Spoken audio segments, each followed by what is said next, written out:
Hello friends, स्वागत है आपके एक बार फिर से doctor Dhirendra Pawar botany class YouTube channel में। और आज का हमारा जो टॉपिक है वो हमारे प्रीवियस जो टॉपिक था जेनेटिक रिकॉम्बिनेशन इन बैक्टीरिया, उसी का नेक्स्ट पार्ट है हमारा। क्योंकि उस वाले पार्ट में हमने इसका प्रथम पार्ट किया था, वो कौन सा था? Transformation in bacteria. नाउ हम जो नेक्स्ट मोड है जेनेटिक रिकॉम्बिनेशन का बैक्टीरिया में, कौन सा? ट्रांसडक्शन, बैक्टीरियल ट्रांसडक्शन, इसको हम डिटेल में पढ़ेंगे। इसकी मॉलिक्यूलर मैकेनिज्म भी हम पढ़ेंगे। तो काफ़ी इंटरेस्टिंग टॉपिक है ये भी अपना। ये जो टॉपिक है बैक्टीरियल ट्रांसडक्शन, या हिंदी में इसको बोलते हैं अपन पारक्रमण, ये एक्चुअल में है क्या और इसको हम कैसे जेनेटिक रिकॉम्बिनेशन बोलेंगे? जैसे अपन ने प्रीवियस वीडियो में बताया था कि जेनेटिक रिकॉम्बिनेशन क्यों बोल रहे हैं इसको अपन, क्योंकि इनमें किसी न किसी तरीके से, चाहे ट्रांसफॉर्मेशन था जिसमें अपन ने बात की थी पिछले वीडियो में, तो उसमें भी जो फॉरेन डीएनए था, जो बाहर की तरफ एक्सोजीनस डीएनए था, वो बैक्टीरियल सेल के द्वारा क्या कर लिया जाता है? अपटेक कर लिया जाता है। और वो फॉरेन डीएनए जो था वो उसके मेन क्रोमोसोम के अंदर क्या हो गया था? इंटीग्रेटेड हो गया था। इसकी वजह से उसमें कुछ नए गुण या उसकी जीनों का रिकॉम्बिनेशन हुआ था। अब अपन देख रहे हैं कि एक और तरीके से भी बैक्टीरिया के अंदर जेनेटिक रिकॉम्बिनेशन हो सकता है, और इस प्रोसेस को अपन क्या बोलते हैं? बैक्टीरियल ट्रांसडक्शन बोलते हैं। और इसकी खोज कैसे हुई, या ये इसका तरीका कैसे पता चला, इसके बारे में तो अपन देखते हैं कि इसकी जो खोज हुई वो दो साइंटिस्ट थे, जोशुआ लेडरबर्ग और नॉर्टन जिंडर, जो 1951 के अंदर साल्मोनेला टाइफिमेरियम के ऊपर काम कर रहे थे। एक बैक्टीरिया है साल्मोनेला टाइफिमेरियम, और इस बैक्टीरिया के दो स्ट्रेन मिलते हैं, ठीक है ना। एक स्ट्रेन जो है एक स्ट्रेन जो है उसके अंदर मिथियोनिन और बात कर रहे हैं अपन कौन सी? मिथियोनिन और हिस्टिडीन। मिथियोनिन और हिस्टिडीन ये दोनों कौन से हैं? अमीनो एसिड्स हैं, ठीक है ना। मिथियोनिन और हिस्टिडीन ये तो है क्या है? ये बना सकते हैं। मिथियोनिन और हिस्टिडीन तो इनके अंदर बनता है, लेकिन तीन और प्रकार के जो अमीनो एसिड्स हैं, जैसे फिनाइल एलानिन और ट्रिप्टोफैन। फिनाइल एलानिन और ट्रिप्टोफैन, दूसरा कौन सा है? फिनाइल एलानिन और ट्रिप्टोफैन, ठीक है ना। ये जो है ये नहीं बना सकता, यानी इनमें म्यूटेंट फॉर्म है। ये बैक्टीरिया के वो म्यूटेंट फॉर्म है जिनमें कोई अमीनो एसिड जो है वो नहीं बना सकता। तो इसमें पहला जो स्ट्रेन था वो तो कैसा था? मिथियोनिन और हिस्टिडीन तो बना सकता है, लेकिन फिनाइल एलानिन और ट्रिप्टोफैन नहीं बना सकता। इसी तरह से जो दूसरा स्ट्रेन था उसके अंदर मिथियोनिन और हिस्टिडीन ये तो थे माइनस, यानी कि जो नहीं बना सकते, और फिनाइल एलानिन और ट्रिप्टोफैन जो है वो थे कौन से? प्लस, यानी बना सकते हैं। तो चूंकि दोनों ही स्ट्रेन कैसे हैं? म्यूटेंट स्ट्रेन हैं, और ये बिना किसी आर्टिफिशियल अमीनो एसिड के जो माध्यम के अंदर प्रोवाइड करे उसके बिना ग्रो नहीं हो सकते। इस प्रकार के बैक्टीरिया को अपन क्या बोलते हैं? ऑटोट्रॉफ बैक्टीरिया बोलते हैं। क्यों? क्योंकि इनको ग्रो होने के लिए या आर्टिफिशियल कृत्रिम माध्यम पर ग्रो होने के लिए क्या चाहिए? बाहर से फिनाइल एलानिन या ट्रिप्टोफैन, किस वाले? इस वाले स्ट्रेन के अंदर, या इस वाले स्ट्रेन की अगर अपन बात करें तो इसको मिथियोनिन और हिस्टिडीन चाहिए, क्योंकि ये खुद नहीं बना सकते। तो इन दोनों को अपन क्या बोलते हैं? ऑटोट्रॉफ बोलते हैं, ठीक है ना।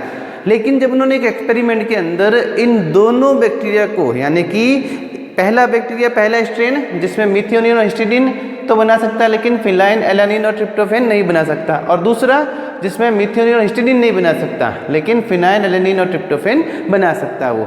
इन दोनों बैक्टीरिया को जब मिक्स किया उसने, और उसके बाद में उन्होंने उसको ग्रो किया, तो उन्होंने देखा कि 1 out of 10 to the power 15 bacteria में से कुछ बैक्टीरिया कैसे थे? 10 की घात 5 बैक्टीरिया में से एक बैक्टीरिया ऐसा था जो क्या कर सकता था कि इन चारों प्रकार के अमीनो एसिड का निर्माण स्वयं कर सकता था, और आसानी से माध्यम के अंदर आर्टिफिशियल अमीनो एसिड नहीं भी डाले उसके बावजूद भी ये क्या हो सकते थे? ग्रो हो सकते थे।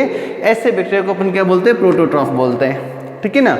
तो इस परिघटना से उनको पता चला कि हो न हो किसी न किसी क्रियाविधि के द्वारा दोनों बैक्टीरिया में से कुछ जीनों का क्या हुआ है, आदान प्रदान हुआ है, रिकॉम्बिनेशन हुआ है, जिसके कारण उनको क्या प्राप्त हुए, प्रोटोटॉफ बैक्टीरिया प्राप्त हुए। अब ये जो आदान प्रदान हुआ वो किस मैकेनिज्म से हुआ है, क्योंकि इससे पहले अपन कौन सा पढ़ चुके हैं, रूपांतरण पढ़ चुके हैं, ट्रांसफॉर्मेशन पढ़ चुके हैं, और ऐसे कैसे एक और मोड होगा कौन सा, कॉन्जुगेशन या संयुग्मन, जिसको अपन नेक्स्ट वीडियो में पढ़ेंगे।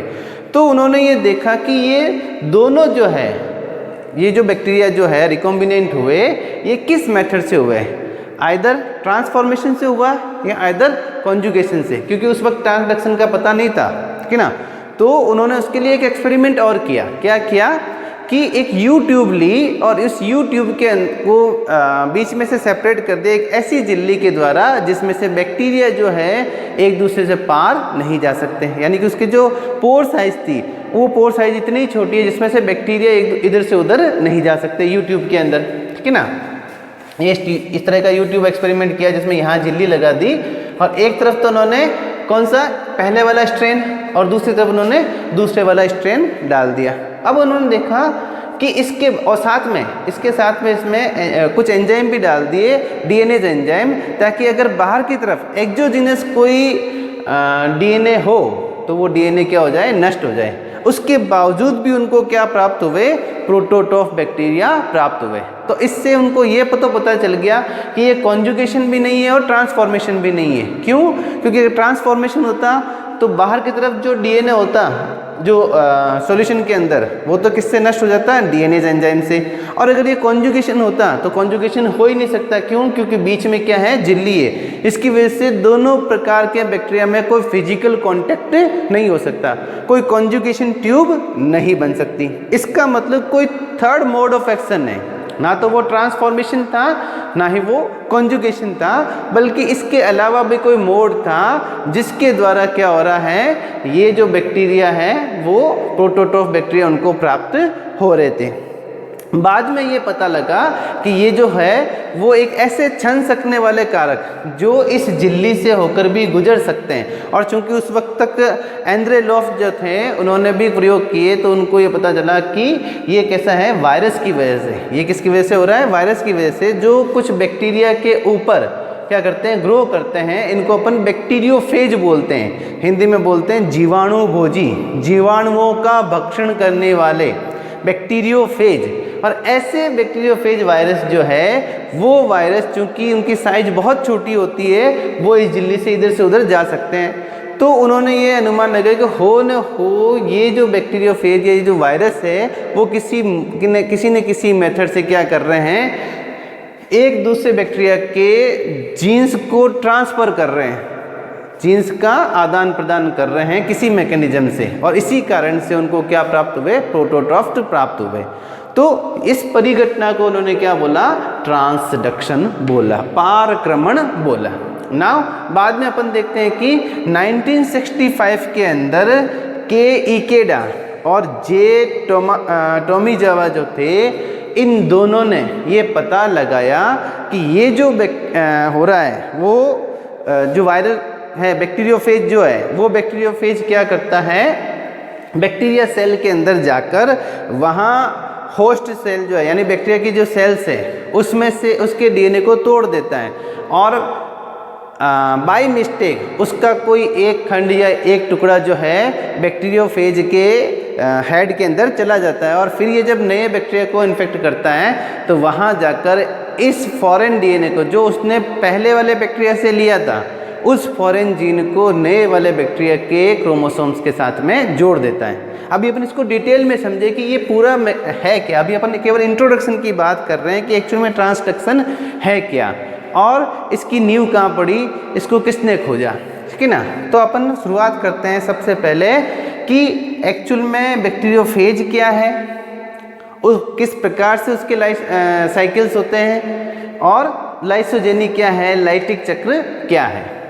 तो बात करते हैं अपन सबसे पहले बैक्टीरियोफेज की या जीवाणु भोजी की। जीवाणु भोजी अपने आप में वो वायरस है जो बैक्टीरिया के ऊपर ग्रो करता है, उनका भक्षण करता है और उनके अंदर मल्टीप्लिकेशन करते हैं। सबसे ज़्यादा जो अध्ययन किए गए बैक्टीरिया हैं वो है लैम्डा फेज बैक्टीरिया, जो कि एक टेडपोल आकार का bacteria T4 bacteria T2 bacteria T1 bacteria जो है उनका और लैम्डा फेज बैक्टीरिया का अध्ययन किया गया है। तो यहाँ जो अपन को ये बैक्टीरिया फेज दिखाई दे रहा है, ये कैसा है, टेडपोल लार्वा टाइप का या टी टाइप का बैक्टीरिया फेज जिसको अपन बोलते हैं, ठीक है ना।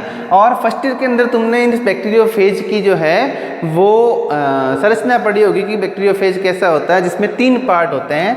क्योंकि अपना डिटेल में अपन को बैक्टीरिया फेज नहीं पढ़ना है, अपने को पढ़ना है ट्रांसडक्शन, इसलिए थोड़ा सा इसको रिकॉल करते हैं अपन कि बैक्टीरिया फेज, ये जो T4 बैक्टीरिया फेज वो किस तरह से दिखाई देता है। इसमें अपन देखते हैं कि एक हेड पार्ट है, एक नेक पार्ट है और एक टेल पार्ट है। हेड, नेक और टेल पार्ट, ठीक है ना।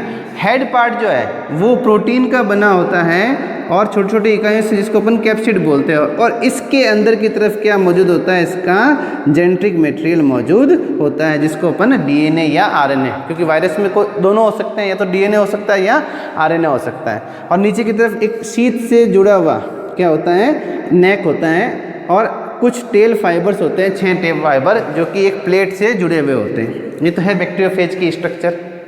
अब अपन देखते हैं कि लाइसोजेनी और लाइटिक चक्र क्या है, लाइटिक चक्र और लाइसोजेनिक चक्र क्या है। क्योंकि जब तक अपन इसको नहीं समझेंगे तब तक अपन बैक्टीरियल ट्रांसडक्शन को भी नहीं समझ सकते और इसके द्वारा होने वाले जेनेटिक रिकॉम्बिनेशन को भी नहीं समझ सकते। तो पहले अपन बात करते हैं किसकी, लाइटिक साइकिल की।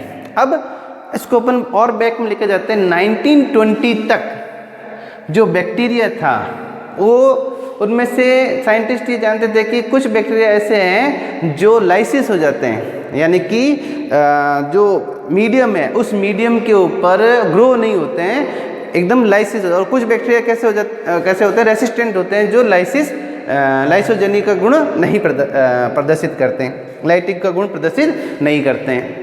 अब इन्होंने देखा कि इनिशियली उन्होंने किसको माना, इसी बैक्टीरिया को ऐसा माना कि कुछ बैक्टीरिया कैसे होते हैं, लाइटिक रेसिस्टेंट होते हैं, यानी कि वो लाइटिक चक्र में नहीं जाते हैं। और जब उन्होंने देखा कि जो लाइटिक वाले बैक्टीरिया थे उसको अगर इन्फेक्टेड करते हैं अपन किससे, नॉर्मल बैक्टीरिया से, रेसिस्टेंट बैक्टीरिया, तो फिर वो भी कैसे हो जाते हैं, लाइटिक बन जाते हैं। तो शुरुआत में तो बैक्टीरिया को ही माना जा रहा था, लेकिन बाद में ये पता चला कि ये बैक्टीरिया की वजह से नहीं होता है, बल्कि किसकी वजह से होता है, एक प्रकार के वायरस की वजह से। और उन वायरसों को क्या नाम दिया गया था, बैक्टीरियोफेज नाम दिया गया, कि वो एक्चुअली में क्या करते हैं, इनके ऊपर जुड़े हुए रहते हैं या किसी कारण से या किसी विधि से अपना डीएनए जो है इनके साथ इनकॉर्पोरेटेड कर देते हैं, और एक निश्चित स्टेज के बाद में क्या होते हैं, वो लाइटिक साइकिल में प्रवेश करते हैं और बैक्टीरियल सेल को नष्ट कर देते हैं, ठीक है ना। तो उसको क्या बोलेंगे अपन, लाइटिक साइकिल बोलेंगे। इसी तरह से अगर अंदर प्रवेश करने के बाद में वो कुछ समय तक रहता है, सीधा जाते ही बैक्टीरियल सेल को हार्म नहीं पहुंचाता है, बल्कि उसकी कुछ पीढ़ियों तक बना रहता है, टेम्परेट फॉर्म के अंदर बना रहता है, और वहाँ पर एक प्रोफेज के रूप में उसका डीएनए जुड़ा हुआ रहता है बैक्टीरियल क्रोमोसोम से। और एक निश्चित समय के बाद में कोई इंडक्शन की वजह से, जैसे यूवी लाइट है, उसके इंडक्शन की वजह से वो वापस किस में आ जाता है, लाइटिक फेज के अंदर आ जाता है। तो ऐसी स्थिति के अंदर कई पीढ़ियों तक तो वो शांत पड़ा रहेगा, और उसके बाद में अचानक से वो किस में जाएगा, लाइटिक साइकिल के अंदर प्रवेश करेगा। इस प्रकार के साइकिल को क्या बोलते हैं अपन, लाइसोजेनिक साइकिल बोलते हैं। तो अपन एक एक करके दोनों को थोड़ा सा डिटेल में पढ़ते हैं। पहले कौन सा है, लाइटिक साइकिल। अब लाइटिक साइकिल के अंदर क्या होता है, स्टेप बाय स्टेप प्रोसेस है। पहला प्रोसेस है एडजॉर्प्शन, यानी कि बैक्टीरियोफेज जो है उस बैक्टीरियोफेज का बैक्टीरियल सेल के ऊपर अटैचमेंट होना, एडजॉर्प्शन होना, ठीक है ना। और ये अटैचमेंट किसके द्वारा होता है, उसके टेल फाइबर के द्वारा। जो इसके टेल फाइबर हैं, इन टेल फाइबर के अंदर कुछ रिसेप्टर प्रोटीन्स होती है जो बैक्टीरियल सेल वॉल के ऊपर उपस्थित रिसेप्टर प्रोटीन, नॉर्मली होता है लिपोपॉलीसेकेराइड, LAP ना, लिपोपॉलीसेकेराइड होते हैं। और इन लिपोपॉलीसेकेराइड्स को ये पहचानते हैं, क्रम को ये पहचानते हैं कौन, वायरस के अंदर मौजूद टेल फाइबर जो हैं, वहाँ कुछ सिग्नल्स होते हैं, कुछ मॉलिक्यूल्स होते हैं, प्रोटीन मॉलिक्यूल्स जो इन रिसेप्टर साइट को पहचानते हैं। और जैसे ही ये एक दूसरे के संपर्क में आते हैं, ये इसको स्कैनिंग करता है और स्कैनिंग करने के बाद में उस रिसेप्टर साइट पे जाकर जुड़ जाता है। इसको अपन क्या बोलेंगे, एडजॉर्प्शन बोलेंगे। और इसका मेन जो प्रोसेस है वो किसके द्वारा होता है, टेल फाइबर के द्वारा। अब ये जो एडजॉर्प्शन है वो रिवर्सिबल हो सकता है, यानी कि ये जुड़ने के बाद उससे हट भी सकता है। शुरुआती तौर पर ये उससे हट भी सकता है अगर ये इसका खुद का होस्ट नहीं है तो, क्योंकि ये नॉर्मली पहले क्या करेगा, स्कैन करेगा, रिसेप्टर साइट पर जाकर जुड़ेगा।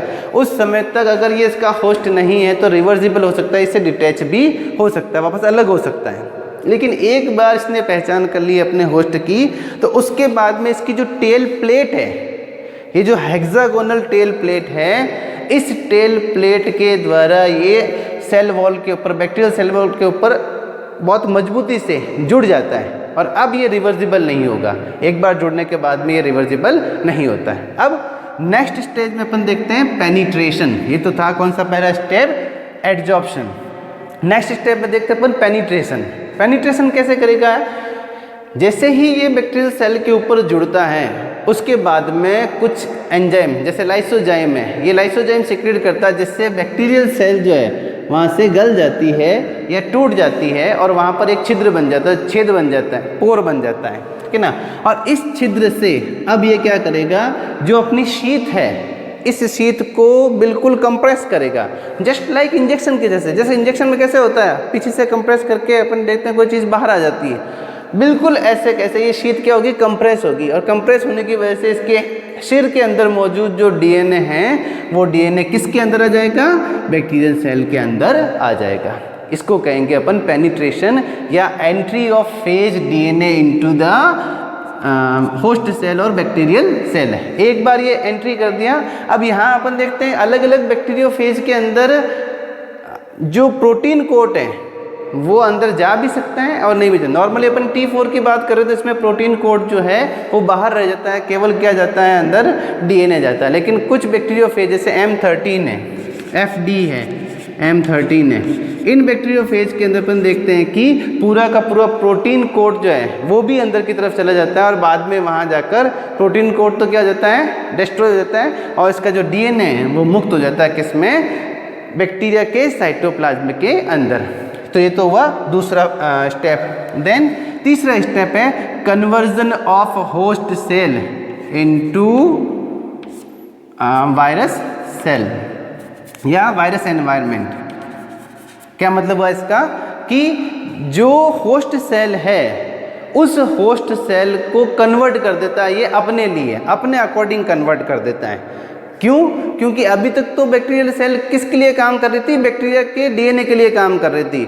उसकी सारी जो मशीनरी थी वो मशीनरी किसकी आज्ञा मान रही थी, किसके अकॉर्डिंग चल रही थी, बैक्टीरिया के डीएनए के अकॉर्डिंग चल रही थी। लेकिन जैसे ही वायरस का डीएनए बैक्टीरिया सेल के अंदर आता है, ये सबसे पहले क्या करेगा, बैक्टीरिया सेल के ऊपर कब्जा करता है, उसको अपने अकॉर्डिंग ढालता है। और इसके लिए वो क्या करेगा, सबसे पहले कुछ प्रोटीन का निर्माण करेगा और ये प्रोटीन क्या करेंगे, जाकर इसका जो मेन क्रोमोसोम है बैक्टीरिया का, उस मेन क्रोमोसोम को नष्ट कर देंगे, तोड़ देंगे, टुकड़े टुकड़े कर देंगे। और इस कारण से ये जो बैक्टीरियोफेज है, इस बैक्टीरिया का जो डीएनए वो डीएनए क्या हो जाएगा, नष्ट हो जाएगा, ठीक है ना। अब ऐसी स्थिति के अंदर चूंकि बैक्टीरिया का खुद का डीएनए जो है या खुद का जो क्रोमोसोम है वो क्रोमोसोम नष्ट हो चुका है, तो अब बैक्टीरियल सेल जो है उसके ऊपर अधिकार किसका हो गया, बैक्टीरियोफेज के डीएनए का। जो बैक्टीरियोफेज है, जो वायरस है, उसके डीएनए का उसके ऊपर क्या हो गया, अधिकार हो गया, ठीक है ना। अब चूंकि अपन बात कर रहे हैं किसकी,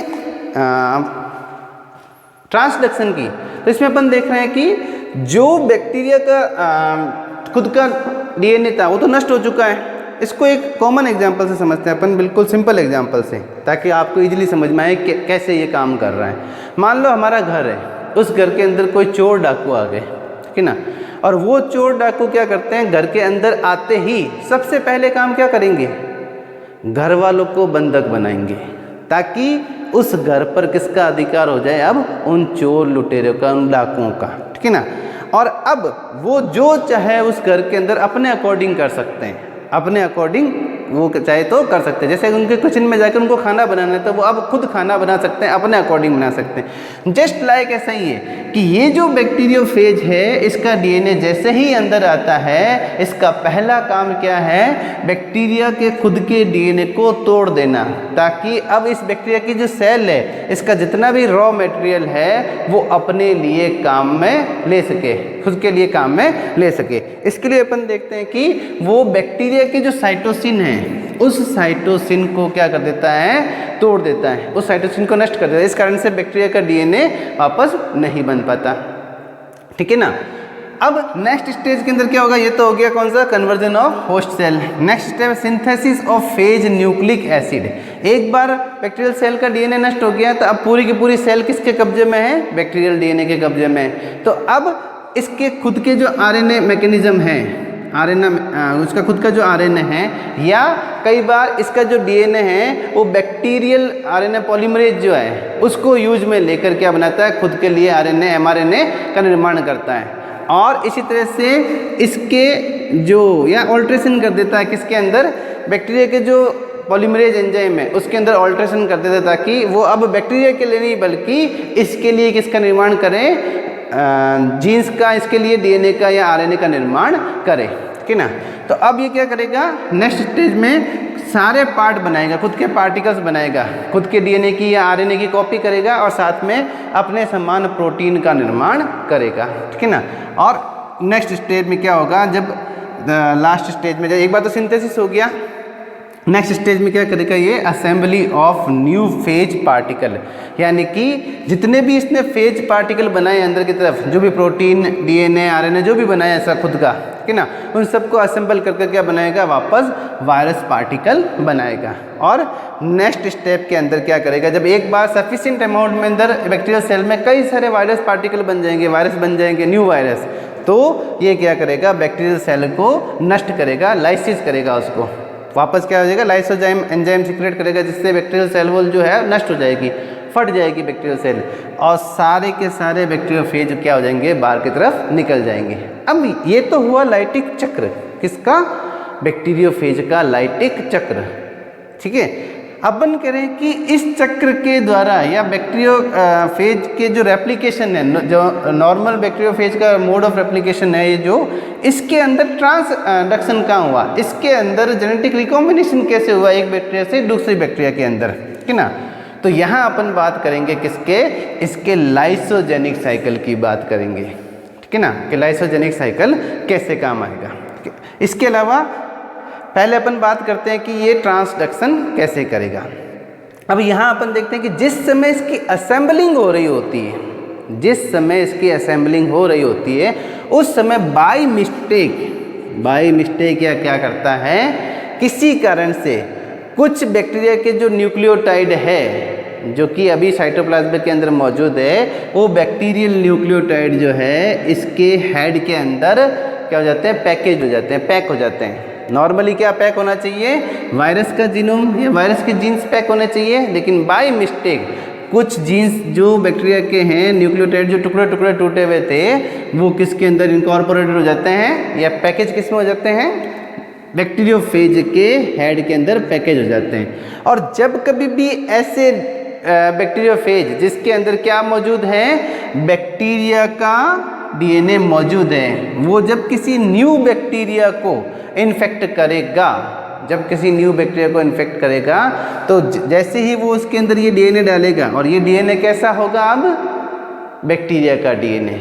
इसके अंदर खुद का डीएनए नहीं था, या बहुत कम मात्रा में डीएनए था। मेन कौन सा था, बैक्टीरिया का, जो बाय मिस्टेक इसके अंदर इनकॉर्पोरेटेड हो गया था, इसके सेल के अंदर, इसके हेड के अंदर चला गया था। तो ये जो बैक्टीरिया का जो नया जीन है, ये नए बैक्टीरिया में जाकर अपने होमोलोगस पेयर के साथ में जाकर जुड़ जाएगा। इसकी मॉलिक्यूलर मैकेनिज्म बिल्कुल डिफरेंट है। अभी अपन मॉलिक्यूलर मैकेनिज्म नहीं पढ़ रहे हैं, अपन क्या पढ़ रहे हैं, केवल एक सिंपल प्रोसेस पढ़ रहे हैं कि कैसे ये एक सेल से या एक होस्ट सेल से जीन्स को लेकर दूसरे होस्ट सेल के अंदर पहुंचा देता है। क्योंकि अपने आप में बहुत कॉम्प्लिकेटेड प्रोसेस है ये, मॉलिक्यूलर मैकेनिज्म बिल्कुल अलग है, कि जहाँ कई सारे प्रोटीन जो है वो इस काम को फैसिलिटेट करते हैं। तो सिंपल प्रोसेस में अपन क्या समझ रहे हैं कि ये जो नया जीन आया जो कि प्रीवियस बैक्टीरिया का था, और जैसे ही किसी नए बैक्टीरिया को ये इन्फेक्ट करेगा, ये जीन क्या करेगा उस बैक्टीरिया के साथ में इसके जो मेन क्रोमोसोम है उसके साथ में जुड़ जाएगा। तो चूंकि रिकॉम्बिनेशन कहते हैं किसको अपन, पुनर्संयोजन होना, नए जीनों का आना या नए जीन क्रम का बनना। तो यहाँ पर ये जो नए जीन्स आए वो जीन्स किसके द्वारा आए, बैक्टीरियोफेज के द्वारा आए, ठीक है ना। और इसी कारण जो उनका ओरिजिनल प्रयोग था यूट्यूब वाला प्रयोग, उसमें उन्होंने देखा था कि इसके अंदर की तरफ क्या डाल रहे थे, डीएनए एंजाइम डाल रहे थे, उसके बावजूद भी इसके ऊपर असर नहीं हो रहा था। क्यों? क्योंकि डीएनए किसके अंदर पैकेज्ड था, बैक्टीरियोफेज के अंदर पैकेज था, ठीक है ना। इसी तरह से दो बैक्टीरिया आपस में फिजिकल कांटेक्ट भी नहीं कर पा रहे थे क्योंकि बीच में क्या थी, एक झिल्ली मौजूद थी। तो ये जो हुआ, ये जो पारक्रमण हुआ या ये जो बैक्टीरिया का रिकॉम्बिनेशन हुआ, वो रिकॉम्बिनेशन किसके द्वारा हुआ, बैक्टीरियोफेज के द्वारा हुआ, ठीक है ना। अब इस जो अपन अभी प्रोसेस पढ़ा, ये नॉर्मल भाषा में अपन इसको क्या बोलते हैं, नॉर्मली अपन इसको बोलते हैं generalised transduction. Generalised transduction, generalise क्यों बोलते हैं इसको, क्योंकि बाय मिस्टेक कोई भी टुकड़ा बैक्टीरिया के जो डीएनए है उसका कोई भी टुकड़ा या कोई भी जीन सेगमेंट जो है वो इसके हेड के अंदर क्या हो जाता है, इनकॉर्पोरेट हो जाता है या पैकेज हो जाता है। लेकिन ये परिघटना बहुत कॉमन नहीं है, बहुत रेयर परिघटना है जनरलाइज्ड ट्रांसडक्शन। इसके बजाय क्या होता है, नॉर्मली स्पेशलाइज्ड ट्रांसडक्शन होता है। तो अभी अपन इसको स्पेशलाइज्ड ट्रांसडक्शन को भी देखेंगे, लेकिन पहले अपन देख लेते हैं कौन सा, लाइसोजेनिक साइकिल, क्योंकि इन दोनों के बीच में एक स्टेप और आएगा, किसका, लाइसोजेनिक साइकिल का भी आएगा। अब लाइसोजेनिक साइकिल क्या है, लाइसोजेनिक साइकिल का मतलब है कि जिसमें बैक्टीरियोफेज का जो डीएनए है वो बैक्टीरिया सेल के अंदर जाते ही वहाँ पर क्या नहीं करता, बैक्टीरिया सेल को नष्ट नहीं करता, उसका जो डीएनए उसको नष्ट नहीं करता, बल्कि अपने डीएनए को बैक्टीरियल सेल के डीएनए के साथ में जोड़ देता है और वहाँ पर ये साइलेंट अवस्था में पड़ा रहता है। इस समय इसको अपन क्या बोलते हैं, प्रोफेज बोलते हैं, प्रोफेज बोलते हैं। और ये जो अवस्था है वो टेम्परेट अवस्था कहलाती है, ठीक है ना। इस समय तक वायरस जो है वो नॉन वायरुलेंट होता है। क्यों? क्योंकि ये सीधे ही जाकर बैक्टीरिया सेल को लाइसिस नहीं करता, ठीक है ना। अब इसका भी प्रोसेस अपन देखते हैं क्या है, वही पहला प्रोसेस एडजॉर्प्शन होना, दूसरा प्रोसेस पेनिट्रेशन होना, तीसरा प्रोसेस है, यहाँ इंपॉर्टेंट है, तीसरा प्रोसेस क्या है, रिप्रेसर प्रोटीन का बनना। जो बैक्टीरियोफेज है उस बैक्टीरियोफेज के डीएनए के अंदर ही कुछ ऐसी प्रोटीन होती है जो रिप्रेसर जीन्स होती हैं जो ऐसी प्रोटीन का निर्माण करेगी जो इसके खुद के जो मशीनरी है, इसका खुद का जो डीएनए है उस डीएनए को ट्रांसक्राइब या डीएनए या आरएनए, क्योंकि वायरस दोनों तरह के हो सकते हैं, डीएनए वाले वायरस भी और आरएनए वाले वायरस भी। तो ये जो रिप्रेसर प्रोटीन बनेगी इसकी रिप्रेसर जीन के द्वारा, वो जीन क्या करेगी, इसके स्वयं के ट्रांसक्रिप्शन को रोक देगी अभी। और ऐसी अवस्था में ये जो इसका खुद का डीएनए है, ये डीएनए या आरएनए बैक्टीरियल डीएनए के साथ में जाकर जुड़ जाएगा, वहाँ पर एक प्रोफेज के रूप में जुड़ जाएगा, ठीक है ना। और ये जुड़ना भी स्पेशलाइज्ड होता है। जैसे लैम्डा बैक्टीरियोफेज के अंदर इसका सबसे ज़्यादा अध्ययन किया गया है, तो उसमें ये देखा कि लैम्डा बैक्टीरियोफेज जो है उसमें बैक्टीरिया का एक निश्चित क्षेत्र जो है, उसका जो क्रोमोसोम का एक निश्चित क्षेत्र है, गैलेक्टोसिडेज जो क्षेत्र है, उस क्षेत्र के बीच में जाकर ही क्या होता है, इनकॉर्पोरेट होता है। उस फिक्स जगह पर जाकर ही क्या होगा, ये इनकॉर्पोरेट होता है, गैल क्षेत्र के अंदर जाकर ही, ठीक है ना। इसीलिए इसको अपन क्या बोलेंगे, स्पेशलाइज्ड ट्रांसडक्शन भी बोलेंगे, ठीक है ना।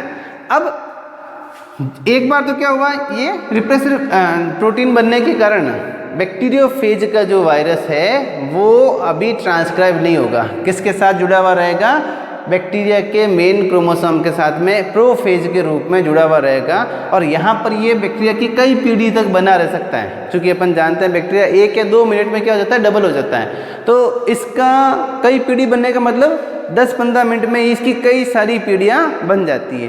तो ये लंबे समय तक क्या रहेगा, इसके साथ में इनकॉर्पोरेटेड रहेगा। अब जैसे ही इसको कोई इंडक्शन मिलता है, इंडक्शन क्या हो सकता है, कोई यूवी लाइट का इंडक्शन हो सकता है या किसी और कारण से ये ट्रिगर होता है, वापस इसका जो रिप्रेसर प्रोटीन है वो रिप्रेसर प्रोटीन इसके डीएनए के ऊपर से हट जाती है और इसका डीएनए क्या हो जाता है, एक्टिवेट हो जाता है। जैसे ही इसका डीएनए एक्टिवेट होगा, अब वापस ये किस में चला जाएगा, लाइटिक साइकिल के अंदर प्रवेश कर जाएगा। एक्टिव होते ही ये फिर से वही प्रोसेस करेगा, क्या, इसका जो मेन क्रोमोसोम है बैक्टीरिया का, उसको टुकड़े टुकड़े कर देगा, उसको नष्ट कर देगा और फिर से वापस नए वायरस पार्टिकल बनाएगा और वायरस पार्टिकल बनाने के बाद में वो इस बैक्टीरियल सेल को लाइज्ड कर कर बाहर निकल जाएगा, ठीक है ना। अब लाइसोजेनिक साइकिल के अंदर जो रिकॉम्बिनेशन होगा वो कैसा होगा, स्पेशलाइज्ड ट्रांसडक्शन होगा, विशिष्ट प्रकार का ट्रांसडक्शन होगा। कैसे होगा इसको समझते हैं अपन लाइसोजेनिक साइकिल में।